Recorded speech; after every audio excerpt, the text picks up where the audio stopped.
Always call 911 if you are in immediate danger and need emergency help.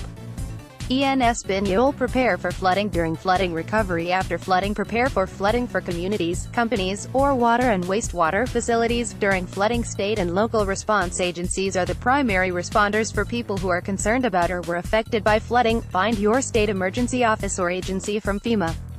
Avoid contact with flood water due to potentially elevated levels of contamination associated with raw sewage and other hazardous or toxic substances that may be in the flood water. EPA and the Department of Health and Human Services urge everyone in contact with floodwaters to follow these guidelines. Avoid or limit direct contact with contaminated floodwater. Wash your hands frequently with soap, especially before drinking and eating. Do not allow children to play in floodwater, or play with toys contaminated with floodwater. Report cuts or open wounds, and report all symptoms of illness. Keep vaccinations current. More about health risks from flood waters. Top of page. Recover after flooding alert. Generator exhaust is toxic. Always put generators outside, well away from doors, windows, and vents.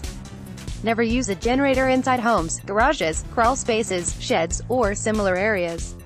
Carbon monoxide, CO, is deadly, can build up quickly, and linger for hours. More information. Limit contact with flood water. Flood water may have high levels of raw sewage or other hazardous substances.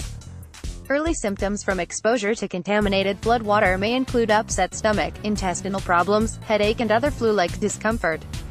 Anyone experiencing these and any other problems should immediately seek medical attention.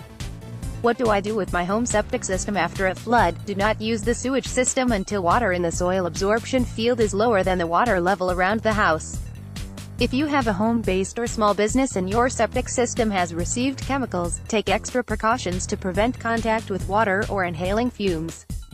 Proper cleanup depends on the kinds of chemicals in the wastewater. Read more about re-entering a flooded home, from CDC.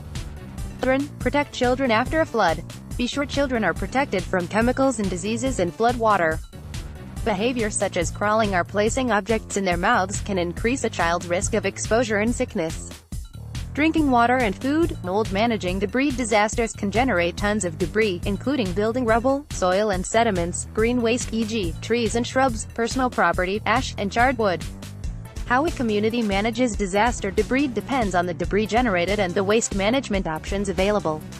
Burying or burning is no longer acceptable, except when permission or a waiver has been granted, because of the side effects of smoke and fire from burning, and potential water and soil contamination from burial.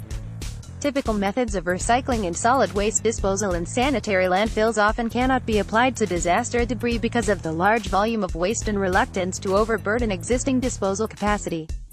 Eliminate standing water where mosquitoes can breathe. Mosquitoes can sharply increase after a flood, due to the sudden availability of standing water which they require for breeding, even very small amounts of water. As floodwaters recede, be sure to drain, overturn, or empty areas, no matter how small, to reduce mosquito breeding areas and help reduce the spread of mosquito-borne diseases. Get rid of standing water in rain gutters, old tires, buckets, plastic covers, toys, pools, or any other containers. Empty water from damaged materials that aren't usually outdoors, such as discarded furniture, household items, bookshelves, building materials, trash, etc. Drain wet areas and puddles of water, or fill them with dirt. More ideas for controlling mosquitoes. Why? The importance of controlling mosquito-borne diseases, such as West Nile virus or Zika. Top of page. For water and wastewater facilities. For water and wastewater facilities, suggested post-hurricane activities to help facilities recover.